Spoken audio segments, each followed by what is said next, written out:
আসসালামু আলাইকুম। আজ আমি লং মালবেরি কিভাবে গ্রাফটিং করতে হয় দেখিয়ে দিচ্ছি। দেখুন এসব গ্রাফটিং করা আছে, এগুলো মানে করছি আমি, বানছি। এগুলো দেখো, এইগুলো এলা গাছ। এই গাছ একটা নিলাম, এই যে ফ্রেশ এই পাপটা দেখে উপরেরটা নিলে, উপরে এইটা কিন্তু শুকনো, তাহলে এখান থেকে কাটলে এর রসটা কিন্তু কম থাকবে। ওই জন্য এই ফ্রেশটা নিতে হবে এই পাপের এই গিট থেকে। এই কেটে দিলাম। এবারে এটা ঠিক এইভাবে ছিলে নিতে হবে। এই আর এটা হচ্ছে লং মালবেরির কস। দেখতে পাচ্ছ সব মুখগুলো বার হবার মতো হয়ে গেছে, মুখগুলো সব বার হবার মতো এই মোটা মোটা হয়ে গেছে। এখান থেকে এবারে এই যেটা মুখ, এই মুখ দেখতে পাচ্ছ গিটের, এখান থেকে এটা বার হবে, এটা নিচের দিকে থাকবে। এর অপোজিটে কিন্তু চোখ যেদিকে আছে তার অপোজিটে কিন্তু ছিলতে হবে এইভাবে। এই ছিলে নিয়ে এবার উল্টো পিঠে অল্প একটুখানি ছিলে দিতে হবে। তাহলে এই মুখটা একটু সমান হলে, পাতলা হলে এই ছালের সঙ্গে এটাও জয়েন্ট হয়ে যাবে। উপরের যে ছালটা ছিললাম এই এর সঙ্গে এটা কিন্তু জয়েন্ট হয়ে যাবে। এবার আমি কি করব, এই যে ছেলা জায়গাটায় আঙুল লাগলে ময়লা লেগে যাবে, অনেক সময় মিস হতে পারে। ওই জন্য এই যে চোখটা, চোখের এই দুই সাইডের দুই আঙুলের টিপ দিয়ে ধরতে হবে। ধরে এই যে চোখ যে সোজা আছে এর থেকে একটু হালকা উঁচুই এইভাবে কেটে দিতে হবে। দিয়ে এবার চোখটাকে নিয়ে আমি এই বসিয়ে দিলাম। এবার জড়িটা নিয়ে এবারে জড়িয়ে দেব। এই জড়িয়ে দিলাম।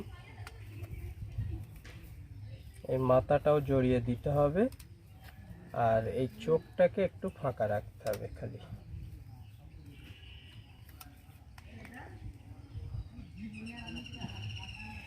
এই হয়ে গেল। ঠিক এইভাবে বাঁধতে হবে। বন্ধুরা, লং মালবেরির গ্রাফটিং দেখলেন, এবারে দেখাবো একটা যে কুলের গ্রাফটিং কিভাবে করে। এটা হচ্ছে কুলের বীচের গাছ।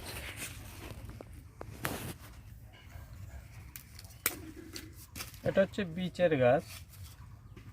বীচের গাছ এখান থেকে 4 কেরির গোড়ার থেকে, এই গাছের গোড়ার থেকে 4 আর 4 8, এই 8 আঙুল দূরের থেকে আমি কেটে দেব। গোড়া থেকে 8 আঙুল দূর থেকে কেটে দেব। দিয়ে গোড়া থেকে 1 থেকে 1.5 ইঞ্চি উপরে, এদিকে একটু ক্যামেরাটা নিয়ে আসতে বলবো, এই গোড়া থেকে 1-1.5 ইঞ্চি উপরে এখান থেকে এইভাবে ছিলে নিতে হবে। এই মানে প্রথমে কিন্তু 2 ইঞ্চি 2.5 ইঞ্চি উপর থেকে ধরতে হবে, লাস্টে 1 ইঞ্চিতে এসে ঠেকবে। এটা ছিলে নিলাম। আর এটা হচ্ছে মিস ইন্ডিয়া কুল। মিস ইন্ডিয়া কুলের কচ।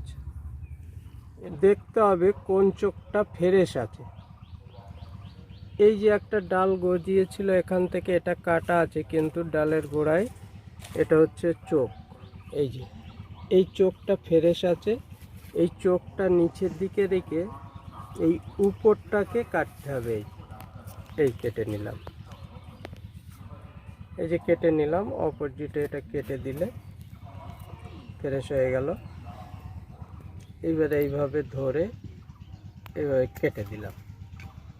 এবারে এটাকে এখানে গুঁজে দিতে হবে। এই দিলে একদম মিশে আছে, দেখতে পাচ্ছ এটা মিশে গেছে, পুরো ফাঁকা নেই কোথাও। একটা জড়ি নিয়ে এবারে জড়িয়ে দেব কিভাবে, দেখো। এই নিচে এটা টিপ ধরে রাখতে হবে যাতে সরে না যায়, এইভাবে জড়াতে হবে। এটা এই জড়াতে জড়াতে যদি এরকম এই ডাল কাটা থাকে, চোখের পাশের যে পুরানো ডালটা কাটা আছে বলে, ওই জন্য এই জড়ি জড়াতে জড়াতে এই ডালের মাথাটা একটু ঢেকে দিতে হবে, যাতে এই চোখটা যেন না ঢাকে। এই ডালের মাথাটা ঢেকে দিলে কি হবে, ঢেকে দিলাম, এটা শুকাবে না। তারপরে এইভাবে উঠে এই যে কচের মাথা সোজা একটা জড়িয়ে দিয়ে এই ধার দিয়ে উপর থেকে এইভাবে টেনে নিতে হবে সাইড দিয়ে, যাতে এইভাবে টেনে নিতে হবে সাইড দিয়ে, নিলে এই সাইডে এটা সমান হয়ে বসে গেল। এবার নিচে অল্প কিছু জড়িয়ে বেঁধে দিলাম, ব্যাস।